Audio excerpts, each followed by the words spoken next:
সেই 2011 সাল, তারপর থেকে আর পিছন ফিরে তাকাতে হয়নি মমতা ব্যানার্জিকে, তৃণমূল কংগ্রেসকে। একের পর এক বড় জয়ে রীতিমতো কোণঠাসা করে দিয়েছিলেন এতদিন পর্যন্ত বিরোধীদের।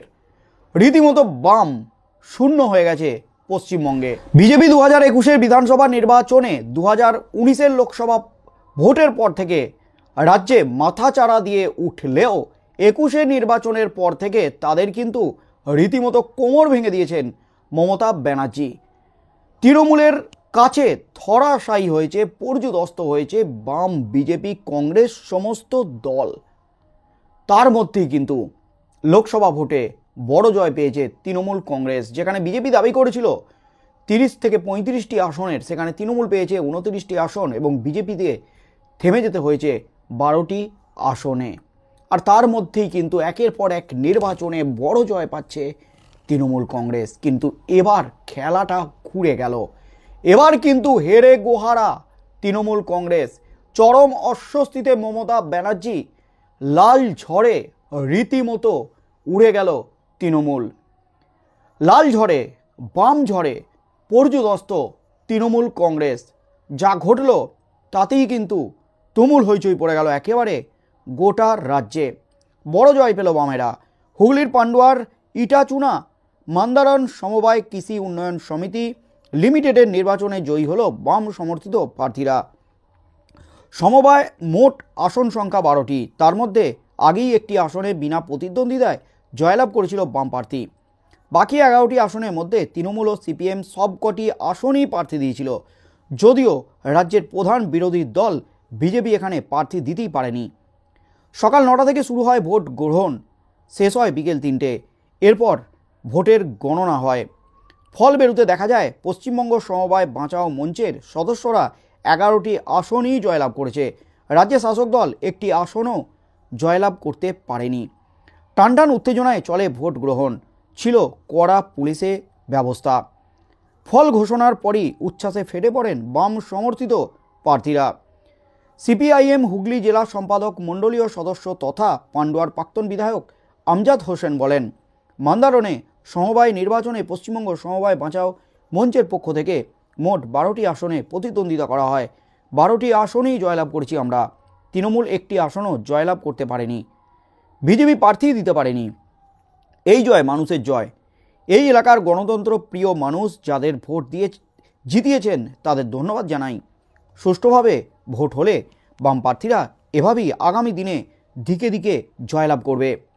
উল্লেখ্য, রাজ্যে একের পর এক নির্বাচনে ভরাডুবি হয়েছে বামেদের। বিধানসভা বা লোকসভা নির্বাচনে একটি আসনও জিততে পারেনি তারা। এই সমবায় নির্বাচনে 12টি আসনই জয়লাভে কিছুটা অক্সিজেন পেল বলে মনে করছে রাজনৈতিক দল। হুগলি সাংগঠনিক জেলার সাধারণ সম্পাদক সঞ্জয় ঘোষ বলেন, আমি দলের নিষ্ঠাবান হিসাবেই কাজ করছি। বিধানসভায় রত্না দে নাগকে জিতিয়েছি, রচনা বন্দ্যোপাধ্যায়কে জিতিয়েছি। এখন দল যাকে দায়িত্ব দিয়েছেন তিনি ব্লক সভাপতি। তবে কেন এই ফল হলো তা পর্যালোচনা করব। এমনই কিন্তু সাফাই তৃণমূল কংগ্রেসের। রীতিমতো জোর শোরগোল পড়ে গেল একেবারে গোটা রাজ্যে।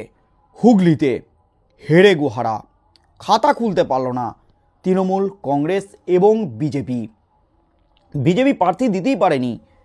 তার মধ্যেই আজ কাঁথিতে হয়েছে সমবায় নির্বাচন। কেন্দ্রীয় বাহিনীর নিরাপত্তার ঘেরাটোপে টানটান উত্তেজনায় হয়েছে সমবায় নির্বাচন কাঁথিতে। সেখানে কিন্তু গণনা চলছে। তার মাঝেই এবার হুগলি থেকে, হুগলির পান্ডুয়ার ইটাচুনা খণ্ডন পঞ্চায়েতের মন্দারণ ইটাচুনা সমবায় কৃষি উন্নয়ন সমিতির ভোটের রেজাল্ট সামনে আসতেই কিন্তু রীতিমতো শোরগোল পড়ে গেল গোটার রাজ্যে। কারণ এই ভোটে বিরোধীদের কাছে হেরেছেন তৃণমূল প্রভাবিত প্রার্থীরা। সমবায় সূত্রে জানা গেছে তৃণমূল প্রভাবিত প্রার্থীদের সঙ্গে লড়াই হয় সিপিএম সমর্থিত সমবায় বাঁচাও মঞ্চের প্রার্থীদের। 2টি আসনে শাসক শিবির প্রার্থী দিতে না পারায় বিনা প্রতিদ্বন্দ্বিতায় যেতে মঞ্চ।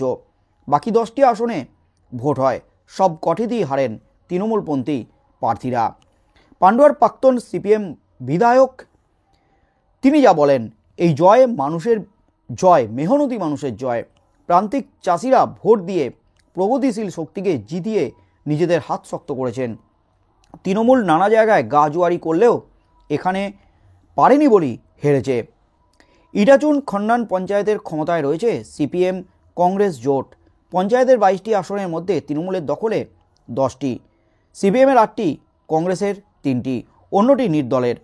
তৃণমূলের একাংশের বক্তব্য, পঞ্চায়েত ভোটে এখানে খারাপ ফলের পরেও সংগঠন গুছিয়ে তোলা যায়নি, উল্টে গোষ্ঠীদ্বন্দ্বের চোরা স্রোত থেকেই গেছে। তার প্রতিফলন এই সমবায় ভোটে হয়েছে। ব্লক তৃণমূল সভাপতি আনিসুল ইসলাম ফোন ধরেননি, মোবাইল বার্তারও জবাব দেননি সাংবাদিকদের।